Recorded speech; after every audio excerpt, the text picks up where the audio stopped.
All right, everybody. Welcome to the Think podcast with Joel Sedecase.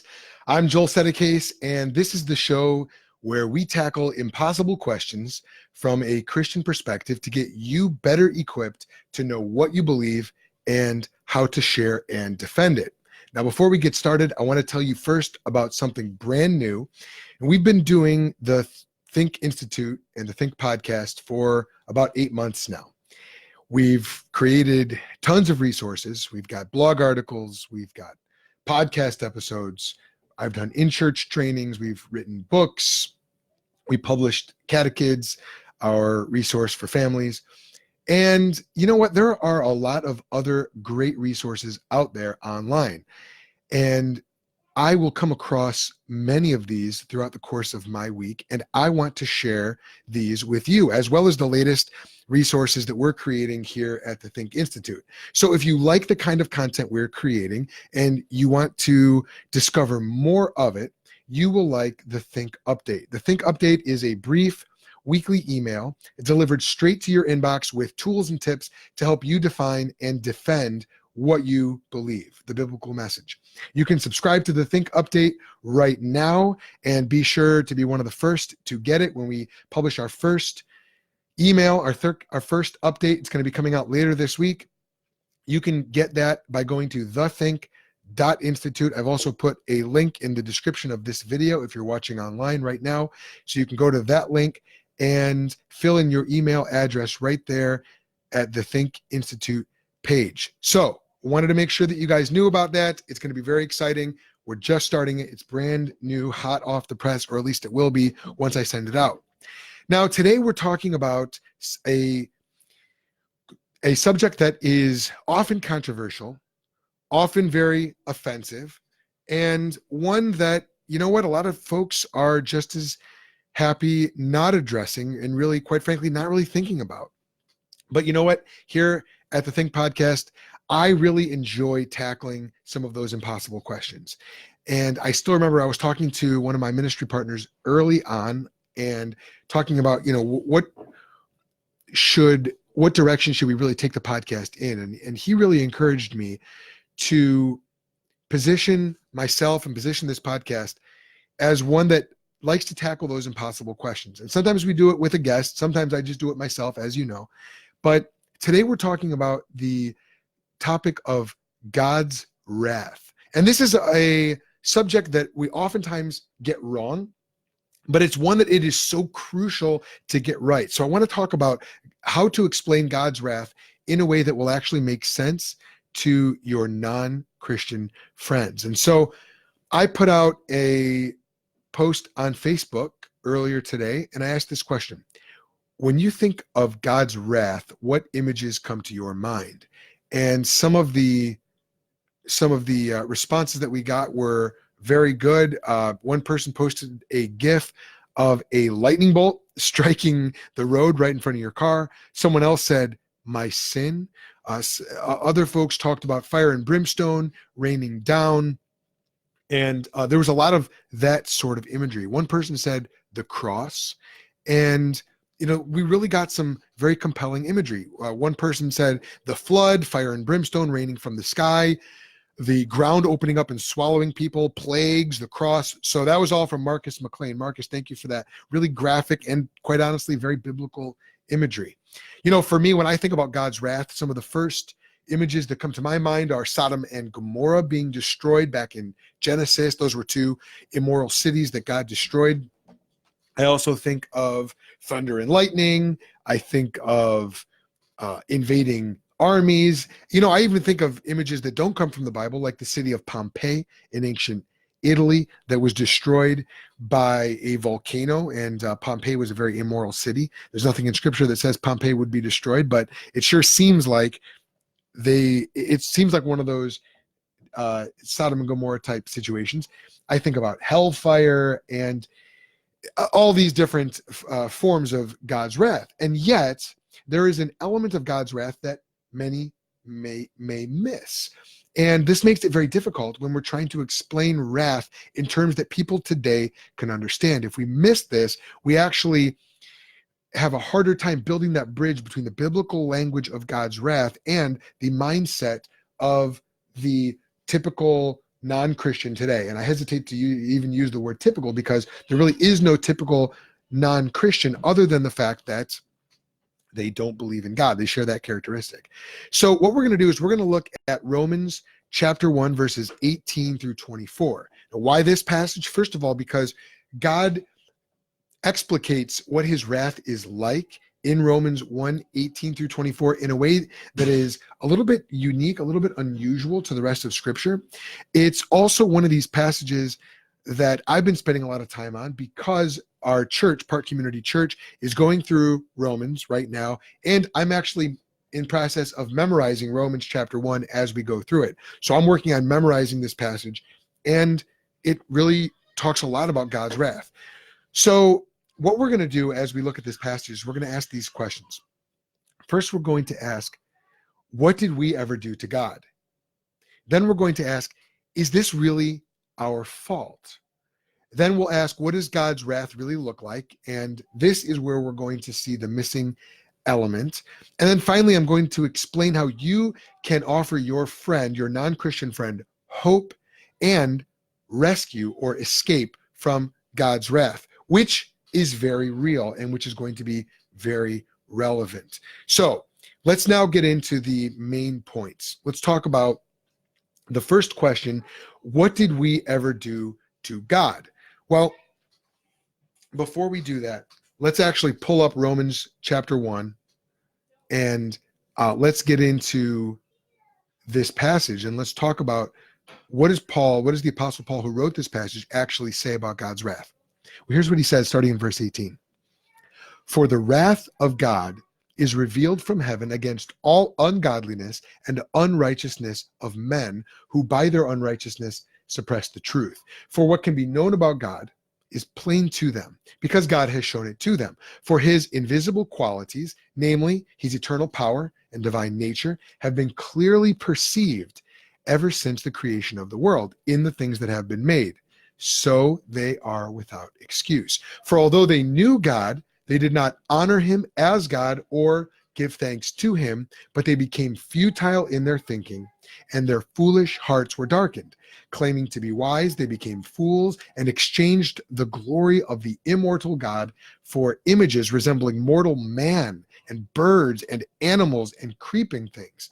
Therefore, God gave them up in the lusts of their hearts to impurity, to the dishonoring of their bodies among themselves. Now, that's the passage that really talks about God's wrath. But I want us, before we answer these questions, I want to backtrack and look at verses 16 and 17, because this is going to be very crucial as we unpack what God's wrath is. We're going to need to see the solution to God's wrath, and that's in verses 16 through 17. Here's what he says. For I am not ashamed of the gospel, for it is the power of God for salvation to everyone who believes, to the Jew first and also to the Greek. For in it the righteousness of God is revealed from faith for faith, as it is written, the righteous shall live by faith. So there's our passage. Now let's look at our first question. The first question is this: what did we ever do to God? All this talk about God's wrath really makes us ask that question. What did we ever do to God? Well, what we're going to do as we look at this passage is we're going to unpack it in reverse. And here's why. If you open up your Bible to this passage, what you'll see is that there's this logical progression from Paul not being ashamed of the gospel to this statement about God's wrath. And Paul says the word for over and over and over.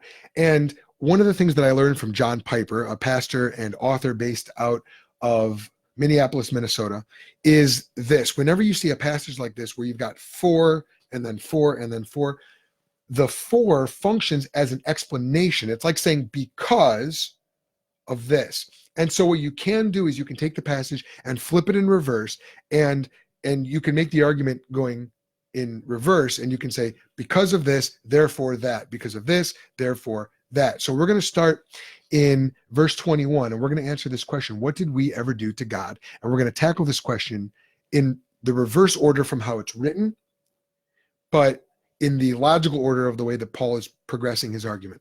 So what did we ever do to God? Verse 21 says, because men did not honor God as God or give thanks to him, but they became futile in their thinking, and their foolish hearts were darkened. And they did this all while knowing God. And then in verse 22, it says, they became fools, all while claiming to be wise. And their foolishness, we find out in verse 23, is that their foolishness was typified in this, that they exchanged the glory of the immortal God for idols. They took God, who is immortal and who can't be imaged, and they exchanged that. They rejected God in favor of images that look like God's creation, birds, immortal or mortal men, reptiles, creeping things, animals. Now, this makes God angry because God created us to serve and glorify him. God created us to honor him as God, and God has given us gifts. But instead of saying thank you, we, and I mean we, because this is a universal condition, we exchanged God for silly images and idols. Look, you can see I've got a statue of Charles Spurgeon back there behind me. And when I first ordered that, my kids asked me why I was getting an idol of Charles Spurgeon. And I had to explain to them, look, it's a reminder of this great man, but Charles Spurgeon will be the first person to tell you that we shouldn't worship him. And so I don't worship that statue. Instead, it's a reminder of a great man of God, and I seek to imitate him even as he imitated Christ. But the condition of humanity is to bow down to idols and to worship them. So I have to check my own heart that Charles Spurgeon, the great pastor and author, does not become an idol to me in my own heart. It's not about him. It's about the Lord that he served. But the universal condition of mankind is that we do worship and serve idols. And this makes God angry. So what did we ever do to God? We rejected God. We took the good gifts that he gave us. We took the animals that we were supposed to have dominion over. Genesis 1 and 2 talk about this. And we turned them around. And instead of worshiping God, we worshiped idols. We worshiped his creation. And the Bible says that this is very foolish. And so even while we knew God, we denied God. We suppressed God. And we claimed to be wise, but actually became fools. So this makes God angry. So now the natural question that people want to ask here is this. Well, how can you say that they knew God? After all, if we're talking about the majority of humanity, they didn't have the Bible as written as we have it today. So how can you say that they knew God? Or if they did have the Bible, nobody explained it to them correctly. And so, hey, listen, nobody gave them good enough reasons to believe in God. How can you say that these folks knew God? Well, what you're really asking here is this. Is this really our fault? All right, fine. So we suppressed God. We exchanged God for idols. But is this really our fault when for thousands of years, the Bible has not been accessible to maybe, let's say, the majority of mankind? Is this really our fault? God, the underlying question here is, isn't God unjust for inflicting his wrath upon us?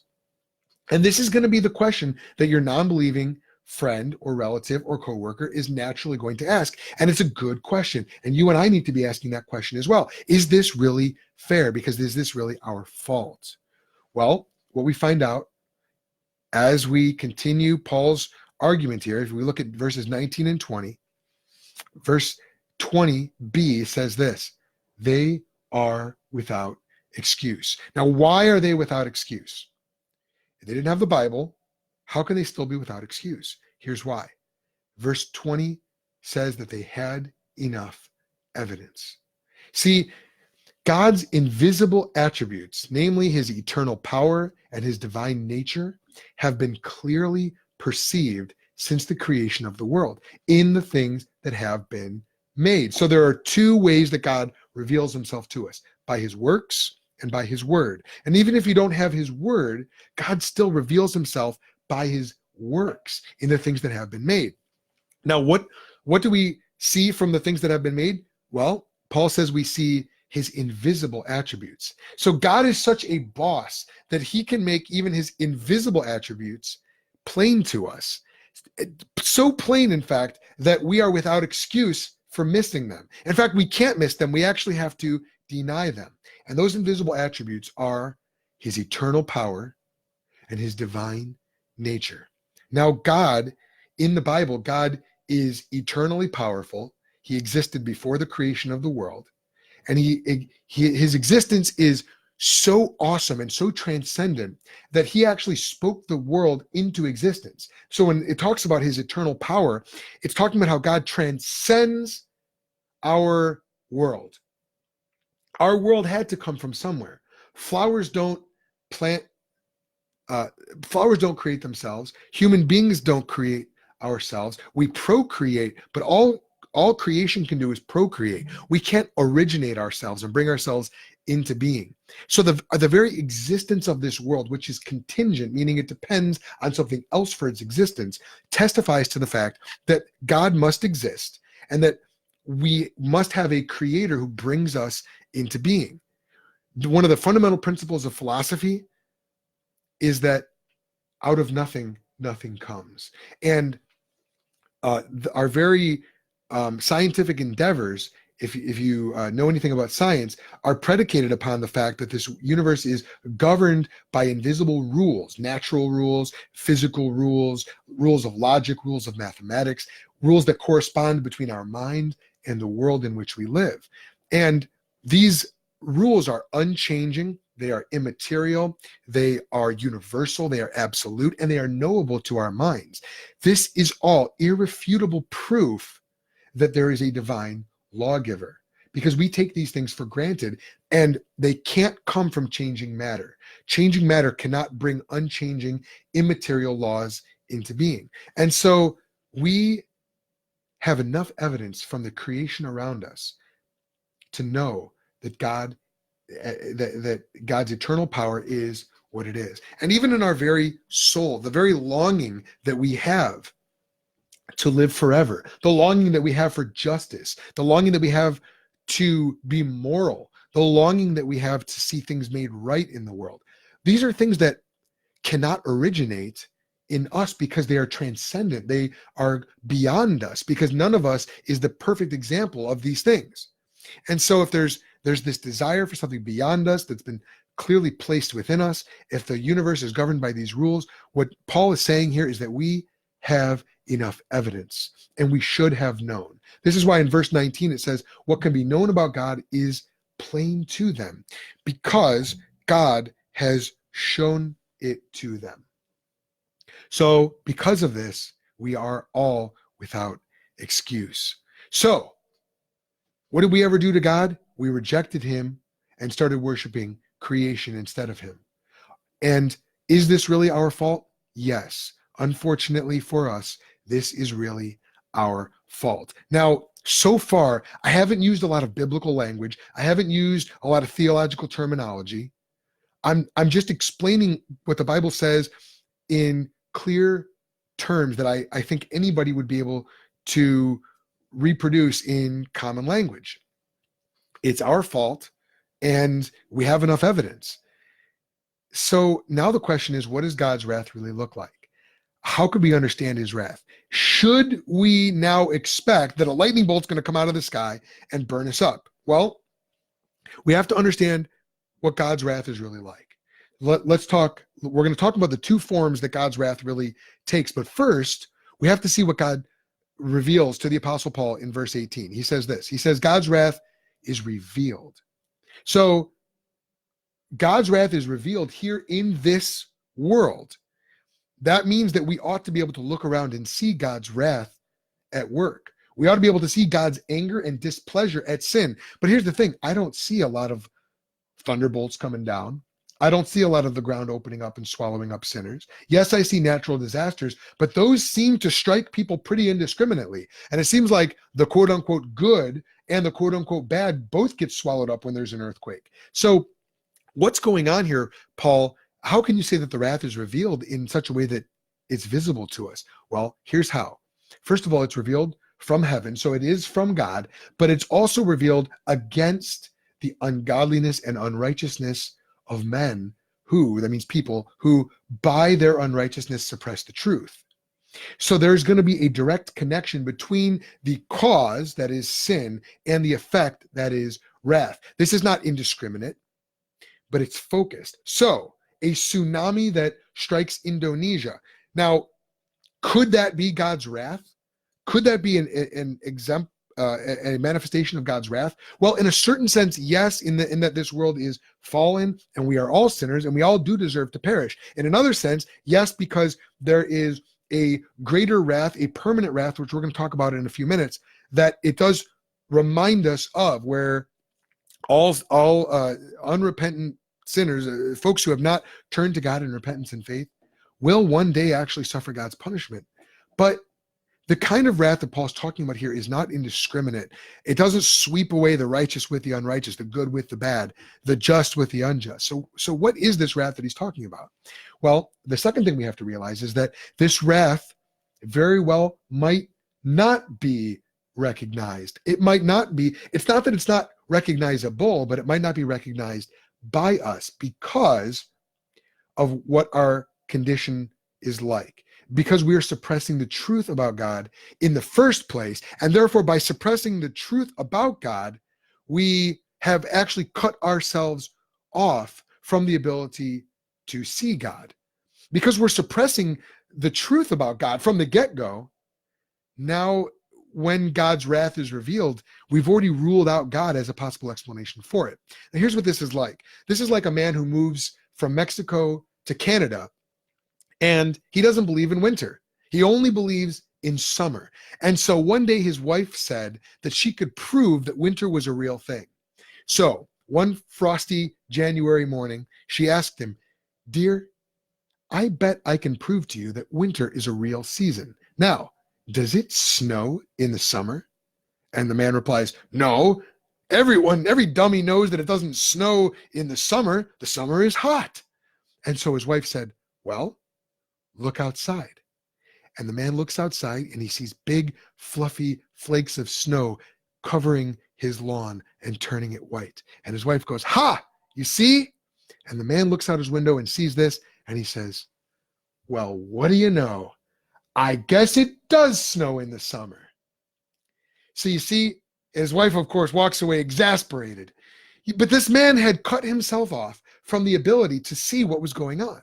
He didn't believe in winter, and so he had to change his paradigm and say, "Well, I guess it snows in the summer."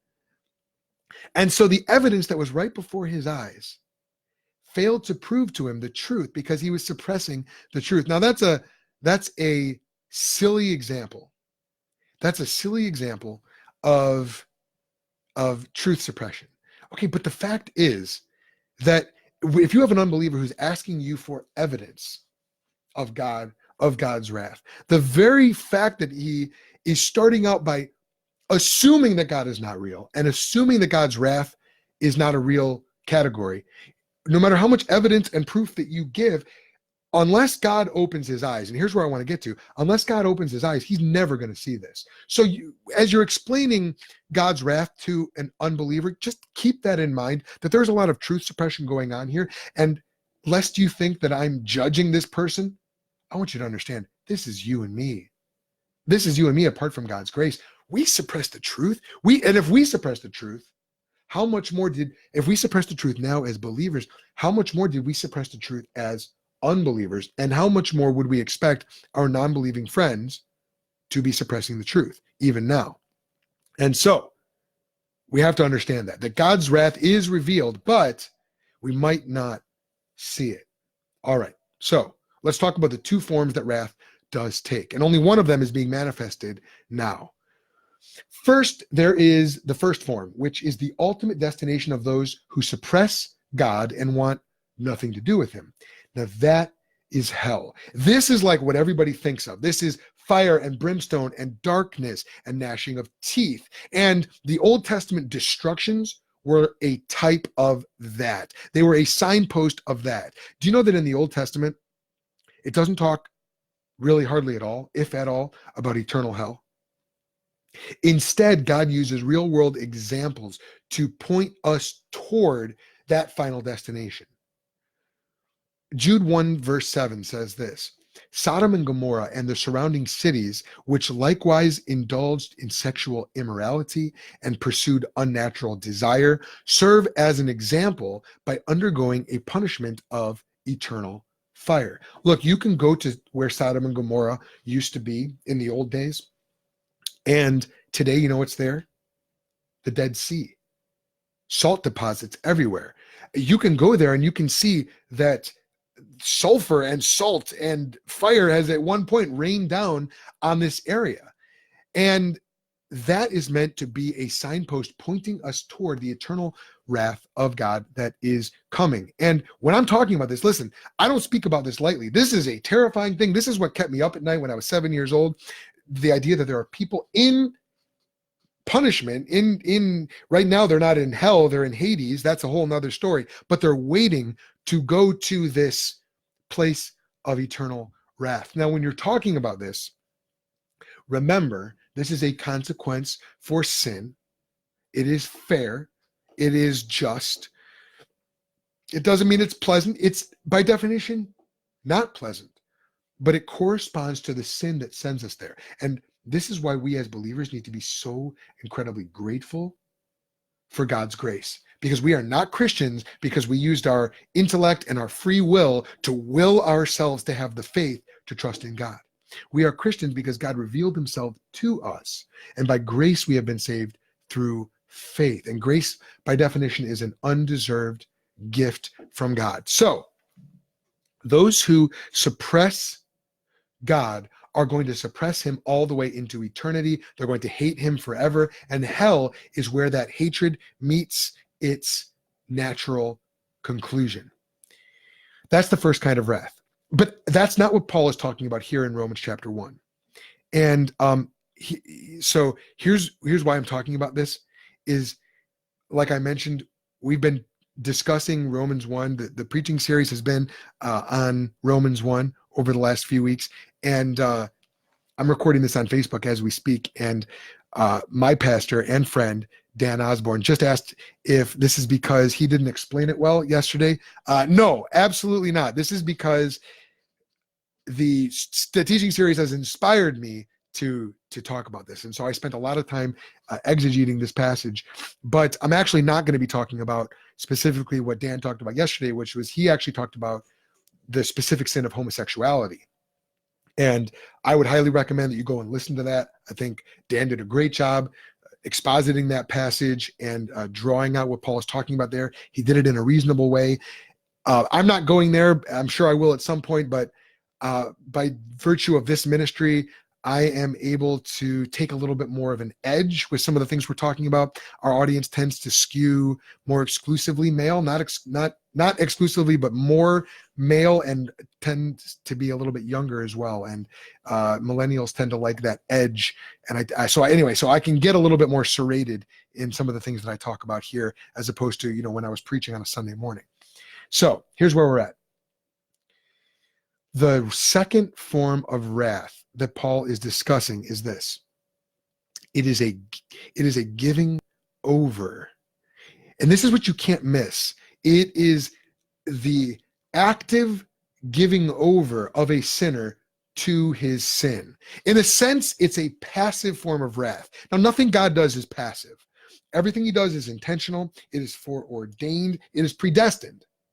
But it is passive in the sense that it's the allowing of the sinner to open every door he wants to open to pursue greater and greater sin. You cannot miss this. A lot of people miss this when they're talking about God's wrath. And if you do, it's going to make it much harder to talk about God's wrath to your unbelieving friends. Here's what it says. Look at verse 24. Therefore, God gave them up. Now, this is wrath. It's coming from God, and it's a response to sin, but it's not just like, so because of that, it's not just this automatic effect. It's not like if I drop a bowling ball, it hits the ground, and that's just this automatic thing that gravity does. This is a decision that God makes. It's an intentional decision. That's why I hesitate to say that it's passive, but it's in line and in accordance with man's decision. He gives them up in the lust of their hearts to impurity. He allows them to become fully impure and to freely pursue their lusts. Now, these are the very things that will destroy them. Now, here's the crazy thing about this kind of wrath, and that's this. This kind of wrath is only harmful to you if you love sin and want to pursue sin. Because God opening up the door for you to be able to go and sin is not God shoving you into the room so that you go sin. It's God saying, what Paul is describing here is that God is allowing you to enter the room.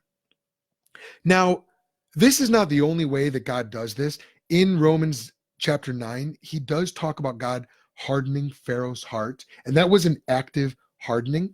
Pharaoh always did what he wanted to do, but it was God who was working behind the scenes on Pharaoh's heart so that Pharaoh would desire to do something that was harmful and even sinful. Now, this is where there is a lot we have to unpack. I'm not going to fully unpack it, but I will just say God is sovereign over the whole process. He was sovereign over Pharaoh. He's sovereign over your friends. He's sovereign over you and me. He's always sovereign, but human beings are still culpable. We are always responsible for our sin. This is how God operates. He's sovereign, but we are still responsible. And we're not going to unpack all the mechanics of that right now. I just don't want it to seem like I'm putting the control in man's hands. Ultimately, the control is always in God's hands. But from a human perspective, which is real, the choice to sin is a real choice. It's man acting out of what's in his heart. From a human perspective, the entering of the room to sin is something that we are held responsible for. And so, God allowing man to sin is an intentional decision, but it's only harmful for the person who does it, for the person who enters into that room and sins. Now, there's a pretty harrowing and horrifying example of this in action. I'm going to give you this example. This is from the real world, okay? This is from my own state of Illinois and from the state of New York. And that is the recent very permissive abortion laws that our states have passed. Governor Pritzker, about a month or 2 months ago, just recently signed into law a extraordinarily permissive abortion law that will allow a mother to perform late-term abortions up to the moment of birth. Now, this is something that is so horrifying and repulsive to me. I don't even want to explain how that works. But you could Google late-term abortion and you could see what that process involves. Now, if you know me, I'm pro-life. You can call me anti-abortion, whatever you want to say. But just from a point of revulsion, there is something that is exponentially more revolting. I'm not saying it's ontologically more immoral, because I think abortion is always immoral. But a late-term abortion is literally the slaughtering of a fully formed child, viable outside the womb. Now, the state, that's all I'm going to say about that. The state of Illinois has made that legal. Now, I was there when they passed that law. I went with a pastor friend of mine.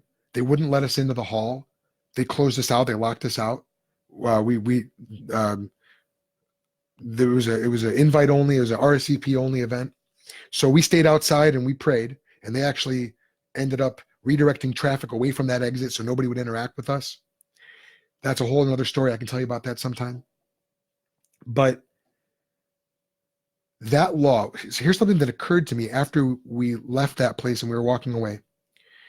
That law is only harmful to parents who choose to take advantage of it. Do you see what I'm saying? For a believer in Jesus Christ, or a pro-life person, or just a mom or dad who's not a believer, who doesn't choose abortion, that law is completely irrelevant. The fact that you can do it, no one's forcing you to do it. This isn't communist China. In communist China, they have forced abortions because of their one-child policy. Now it's a two-child policy. But in America, we don't have forced abortions. And so a permissive abortion law is only harmful to the families that choose to take advantage of it, so to speak. This is God's permissive wrath. He opens the door and removes his hand of restraint, allowing you to walk through that door if you so choose. So do you see? This is the part we often miss, but that is God's wrath. And so when we say look around for God's wrath, it's being revealed. Look at the laws that are being signed by your state legislatures. Look at the laws look at the Supreme Court cases and what they're legalizing. Look at the kind of things that are being advocated for. And there's an individual component to this, but there's a corporate component to it as well. And this is why Paul says that God allows the dishonoring of their bodies among themselves. See, there's a plurality to this. There's a corporate and community side to this. This is when lust and sin begin to form into communities. This is when you have advocacy groups that are pushing for the freedom and the autonomy to be able to commit different forms of sexual sins. This is when you have pressure groups putting, lobbying in Washington or in Springfield or in your state capital, advocating for the right of individuals and groups to do this sort of thing with impunity, things that the Bible condemns. This is when you have movements and parades and festivals that celebrate sin. This is when sin is celebrated by a community, and that celebration is celebrating something that is dishonorable. And so now the community is taking its corruption on the road, and before you know it, they are beginning to demand that the broader culture celebrate that sin with them and participate in the dishonoring of their bodies with one another. There's a corporate element to it. My friends, this is what Paul is talking about when he talks about God's wrath. It's a permissive wrath that begins to permeate out into the culture, but it's a self-inflicted wrath. Do you see? Now, when we put things into modern terms like this, we can see that God's wrath is very real, it's very relevant, it's being revealed in our society, in our culture right now. So how does this play into the conversation that you're having with your non-Christian friend? Well, if your friend is addicted to pornography, and this is the way that pornography works. It starts out more quote unquote innocent, and it gets deeper and darker, and it gets harder to resist, and it gets more and more entangling. And before you know it, the user is ensnared. All right. Homosexuality is something that ensnares and becomes part of your identity. Constant lust, incessant covetousness, and desire for things that you shouldn't have, that turn destructive and even self-destructive. Sin is very destructive, and it's self-harming. And what happens is, the more you engage in it, the harder it becomes to do anything that is right, even by your own standards, let alone by God's perfect standards. And so what you can see when your life begins to be taken over by sin, when your community begins to be taken over by sin, when the laws begin to be reflective of the community's desire for sin, what Paul says is this is God's wrath being revealed from heaven. So now, do you see how scary this is? Do you see how terrifying it is when we look out at our culture and we say, wow, okay, this looks less like a tsunami or a thunderbolt or an earthquake and more like God letting us do what we want, to the extent that we can no longer choose not to do it. This is very relevant. This is not fire and brimstone on the street corner with a placard and a bullhorn. But God bless those guys who were on the street corner. I will never talk bad about street preachers, but they're oftentimes talking about hell. Paul here is not talking about hell. He's talking about hell on earth, hell in our communities, hell in our own hearts. And this is terrifying. It's very relevant. And if we get this wrong, it'll make it harder for us to talk about God's wrath with our non-Christian friends. And it's very urgent that we talk about God's wrath with our non-Christian friends. So the next question we need to ask is this: is there any hope? Well, thank God. Remember, we talked about verses 16 and 17. Yes, there is hope. Why? Because just as God reveals his wrath from heaven, he also reveals his righteousness in the gospel. In verse 17, it says, for in the gospel, the righteousness of God is revealed from faith for faith. And what is faith? Faith is dependence. Faith is the opposite of self-reliance. Faith is the opposite of dependence on, or of suppression of truth. It's recognizing the truth, and instead of suppressing it, it's accepting it, believing it, trusting in it. And that's why in verse 16, Paul says that the gospel is the power of God for salvation. Now, salvation is a biblical word. It just means rescue. It means being saved. It's for everyone who believes, Paul says. It's for the Jew, it's for the Greek. Now, that covers everybody, because in those days, the Greek was someone who spoke Greek, which was like English today. And then the Jews were the ones who had the words of God, but they had their own culture. So it's for every subculture, and it's for the broader culture. It's for those on the biblical side of the knowledge of God and those outside of the community of God. Anyone who will come to God, whether you grew up in the church or outside the church, anyone who will come to God in faith will be set free from the wrath of God, free from the control of sin in their life. And when families do this together, their families are set free from abuse, self-abuse, the destructive power of sin, drunkenness. Because the gospel of God is the power of God for salvation to everyone who believes. And that's why the righteousness that's revealed there is the answer to the wrath that's revealed in the world. Righteousness just means rightness. It means justice. It means goodness.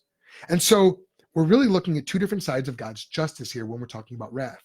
We're talking about God justly punishing sin, and we're talking about God punishing sin within sinners and in the community of sinners and in the bodies of sinners. And then we're talking about God justly releasing sinners from the consequences of sin because of the gospel.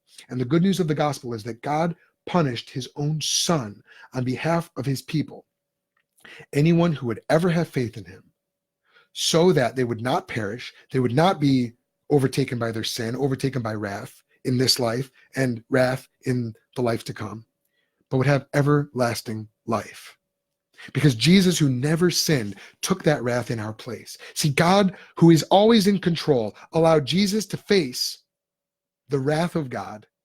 He allowed Jesus to be handed over to sin and crucified, even though Jesus never sinned. He died like a sinner. But then Jesus, even though he was buried, he rose from the dead and conquered sin. So now, as you're explaining this to your non-Christian friend, suddenly the wrath is very relevant, but suddenly the gospel is very relevant as well, because the gospel is the only way out of the wrath of God. And this is why the Apostle Paul is not ashamed of the gospel, he says in verse 16. And if you go back to verse 15, it says he is eager to preach the gospel to those who are in Rome. He's eager because this is the best message, is the only message that could possibly set them free and set their friends free from the wrath of God. Now, I want to talk really quickly about a few objections that folks might have as we bring this to a close. First of all, what about this objection? Isn't God being capricious or arbitrary? Isn't God just being petty for being so wrathful? You know, God, why can't you just shake it off? No. God is the standard of righteousness. God is the holy judge of everyone. And if there's one thing that we can't stand, it's a judge who goes easy on crime. We have a great example of this with the police officer, Officer Geiger, who killed that man, Botham Jean. And she went into his apartment, shot him dead. Tragic story. Horrible story. And in the wake of that trial, there was a lot of chatter on Twitter and on social media because Mr. Jean's younger brother hugged his brother's murderer, and she was convicted. And there was this great moment of forgiveness. But the judge also only gave her, the officer, 10 years. And many people took issue with that because they said, well, is his life only worth 10 years? She took everything from him. How is this justice? So you had two sides of the coin. You had the forgiveness and then you had the injustice. But this just goes to show you that even in our modern society, we do not like it when a judge goes light on justice, whether or not you agree with the verdict. It's irrelevant right now. I'm not saying it's irrelevant in the big scheme of things, but to this point, we see that the idea of a judge being light on sin and light on crime is very relevant to us. So no, God is not being capricious. For God to be fair, he has to inflict the maximum penalty on sin and on crime. And the maximum penalty is the wrath of God. All right, then. The fact that we sin, though, if God's in control, God gave us our free will. This is the next objection. Is God just punishing us just for simply using our free will? Well, in a sense, yes. He's punishing us for doing something that we choose to do. Yes, that's true. But it's not like our free will is neutral. I mean, we're choosing to sin. We're choosing to rebel against God. Remember, we're rejecting God, and that is wrong. That is sinful. So we're right back to God having to be just and having to be fair. So no, God is not being unfair. And yes, God is punishing us for the choices that we make. Is God punishing us for something that he caused to happen? Not unfairly so, because we are responsible for our sin. And so while God is completely sovereign, there is still human responsibility. And we don't want there to not be human responsibility. We want to be free in that. We want our choices to be meaningful. The problem is, there's the corollary of that is that we have to face the consequences for those choices. All right, now, last objection. Isn't it awfully exclusive to only provide one way out of God's wrath? What about those who never hear the gospel? If the gospel is the only way, is that unfair? Well, two responses to this. One, first, there's nothing in the Bible that says that anyone deserves a chance at all.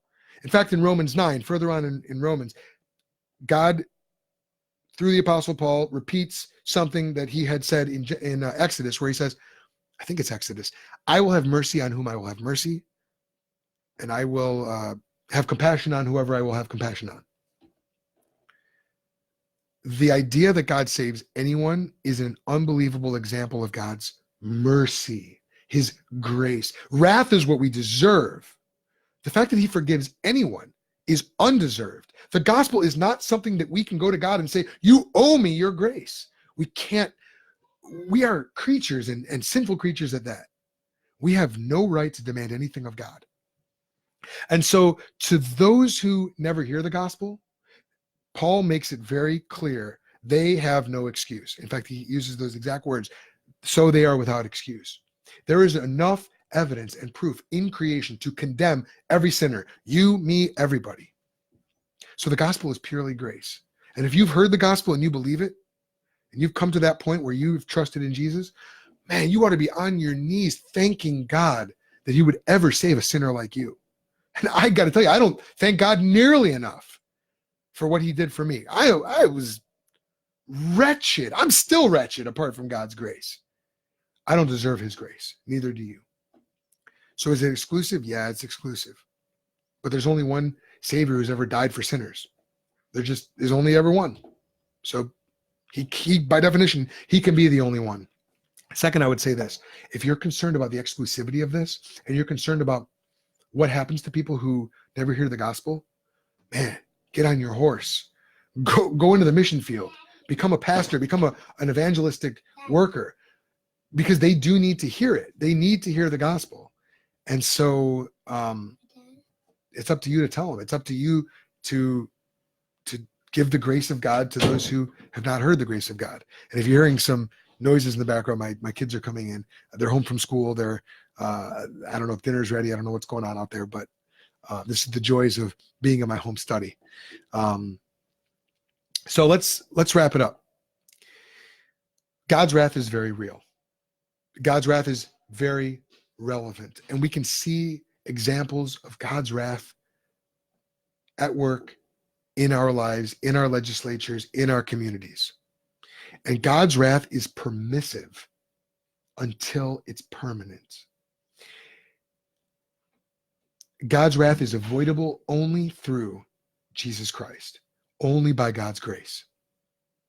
So I hope that this helps you. It gives you a framework to talk about God's wrath. You don't have to use the exact words I did. If you thought my language was a little too theological, that's all right.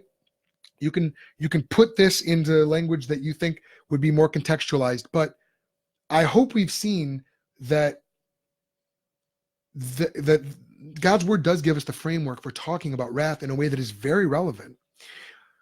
If you want to get in touch with the Think Institute, I would love for you to do that. You can, of course, listen to the Think podcast. You can subscribe on Apple Podcasts, on Stitcher. We're on TuneIn. We're on all the different platforms, most of the different platforms. But you can, if you search for us, because I know some people have been searching in Apple Podcasts and can't find us, it will come up in the search results, but then there's nothing there. So what you can do, just go to thethink.institute. There's a big old link right there on the front of the page. Scroll down there, swipe down there, and click on the icon. That'll bring you to our site where you can subscribe to the podcast. I also want to remind you again for the Think update, which is going to be coming out, God willing, on Friday. Subscribe to that. There's a link to that on the website as well. But that's going to be weekly content. It's going to be a brief weekly email to help you define and defend just what it is that you believe. So this is not goodbye. This is just a short stop along the way. I hope it's been helpful for your spiritual journey. I hope it's helped you put another link in your chainmail as you go out into your spiritual battle, taking up the spiritual armor of God. And until next time, I hope it made you think.